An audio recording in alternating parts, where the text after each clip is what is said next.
والله إنه هساها هرت عن سمي بدناين مركا waxaa jirtay hadda hees cusub aan hadda mar dhexdeeda aan sameeyay oo waqti hadda dhowba ahayd markay igu dhalatay waxa ay muuqday madaxda Soomaaliya oo ardhawaale sidii burburku u dhacay aan isku meel intay fariisteen aan ku shir ku qaadan oo magaala madaxda Puntland ee caasimadda Garowe shir ku wada qaatay ay kaga hadlayeen Soomaali sidii loo soo noolayn lahaa halkaas waxa iiga muuqatay calankeena qaaliga ah ee fuluga ah in la Soomaaliya in la raadinayo sidii loo soo noolayn lahaa wada tashigaasina ku salaysna Soomaalina ay u soo noqon lahayd ila Soomaalinu hadda waa xumaatay moogti eber bay iska noqotay dadkii baa eber noqday Soomaalnimo waa Soomaali dalkiina waa dal Soomaali dadkiina waa dad Soomaaliyeed laakiin calool shaqaysta bartay marka halka waxa ii muuqatay in dal ka jiro soo noolayn inay tahay madaxda Soomaaliya oo dalka ama maamul goboleedka joogto ama federaalka waa ahaatay isku meesha isugu timo ku kulantay aad iyo aad baan soo dhaweey marka hees baan ka sameeyay marka habeenkii meeshaas lagu shir qaadanayay aduu asbuucu shirkaas socdo soo baxday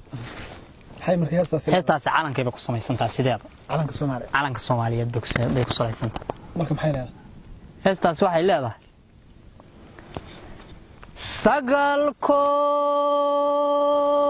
sagalko salaadi sagatima ku dhigayo cirku siqil madow yahay sabadana daruurti isa suratay heegado sidaysay saymas unkad kuna ka soo go'o unku seexan waayo sooyaantay fiintiis soonihii dhulkeenana siman tahay xareedo diiqalyadu sunsumaysee calanyow samuudale shanta lagu saxiixiyo halka midab ku sugan yahay ayad saxaqabowiyo saadal qurxoontaho maanta waa samaatayees sacabada u dhigao saray aanu qaadno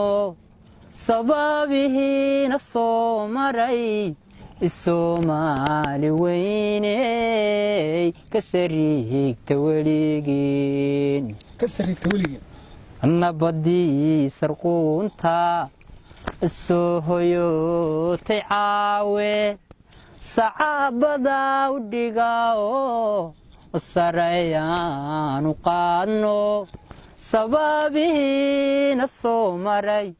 Soomaali weyney ka sariigta weligiin dhulko soo baxaalo sarka dhabanta robkiyo saranseeringugidayo oo saban barwaaqa geeduhu saliyo baar isku soo baxeeno intay u baaxa saareen faraqo ku sibaaniyo soo lushaanin mirihi xooluhuna sidoodii ku sanaysan yihiino intay sabaar ka giijeen subaga iyo caanaha laysu siisido calanyow samuudale shanta lagu saxiixiyo halka midab ku sugan yahay ayaad saxaqabow iyo saadaal qurxoontaho maanta waa samaataye nabadii sarquunta soo hoyotay caawe iscabada u dhiga oo sarayaan u qaadno Soomaali weynay sababihiina soo maray